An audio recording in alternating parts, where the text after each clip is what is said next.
আমি একদিন অটোতে করে যাচ্ছিলাম, সেই অটোর সিটের মধ্যে একটা ফেসবুক অ্যাকাউন্টের নাম লেখা ছিল।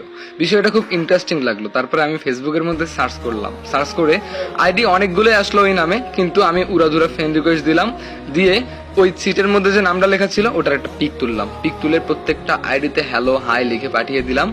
আর দেখলাম যে কোনটা রেসপন্স করে।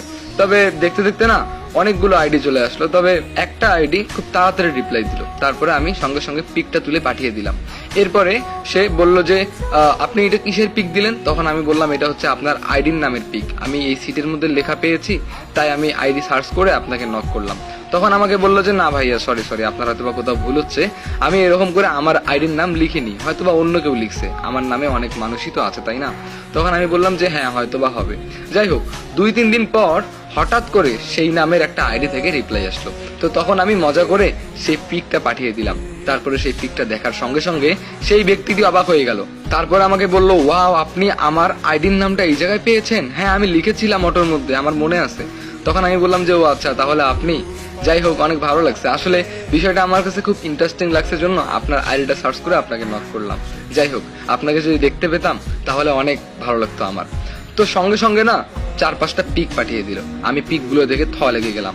আসলে এগুলো 4টাই মেয়ের পিক ছিল, কিন্তু আইডির নামটা ছেলের নামে নাম। আমি ভাবছিলাম হয়তো বা কোনো ছেলে, কিন্তু মেয়ে। তারপরে আমি বললাম যে আচ্ছা, আপনি মেয়ে নাকি ছেলে? তখন সে বলল আচ্ছা, আমাকে দেখে কোন অ্যাঙ্গেলে ছেলে মনে হয়? এরপর আমি বললাম যে না মানে আইডির নামটা ছেলের, কিন্তু আপনি পিক দিচ্ছেন মেয়ের। তখন বলল যে না আসলে এটা আমি আমার হাজবেন্ডের আইডি চালাই। তখন আমি অবাক হয়ে গেলাম যে আপনাকে দেখে মনে হয় না তো আপনার বিয়ে হয়েছে, আপনাকে দেখে মনে হয় যে আপনার বয়স অনেক কম। তখন সে বললো হ্যাঁ, আমার বয়স কম হতেই পারে, কিন্তু আমি বিবাহিত। এরপর আমি বললাম যে আচ্ছা আপু, আই এম সরি, আসলে আমি এমনি মজা করে নক করছিলাম, ভালো থাকবেন। এই কথা বলে আমি বিদায় নিয়ে নিলাম। যাই হোক, আবার 2-3 দিন কেটে গেল। 2-3 দিন পর আমার নাম্বারে একটা কল আসে। তো আমি ফোনটা রিসিভ করি। ফোনটা রিসিভ করার পরে সে বলে যে আপনি কি আমাকে চিনতে পারেননি? এরপরে আমি বললাম যে না, আমি তো আপনাকে চিনতে পারছি না। তখন সে বলল কিছুদিন আগে আমার আইডির নামটা যে অটোর পিছনে পেয়েছিলেন, তারপরে যে আমাকে নক করলেন। এরপর আমি বললাম যে ও আচ্ছা আপনি, বাট আমার নাম্বার পেলেন কোথায়? তখন সে বলল কেন, আপনার বায়োতে তো আপনার নাম্বার দেওয়া আছে। এরপর আমি বললাম যে ও আচ্ছা, এখান থেকে নিয়ে কল দিছেন? তখন সে বলল হ্যাঁ। এরপরে সে আমাকে অনেক কথাবার্তা বললো। তো কথা বলতে বলতে আমি বললাম যে আচ্ছা, আপনি আমাকে একটা কথা বলবেন? তখন সে বলল হ্যাঁ, কি বলেন। এরপর আমি বললাম দেখুন, আপনি আর আমি কথা বলতে বলতে প্রায় 1 ঘন্টা কেটে গেল। আচ্ছা, আপনি কি সত্যি বিয়ে করছেন?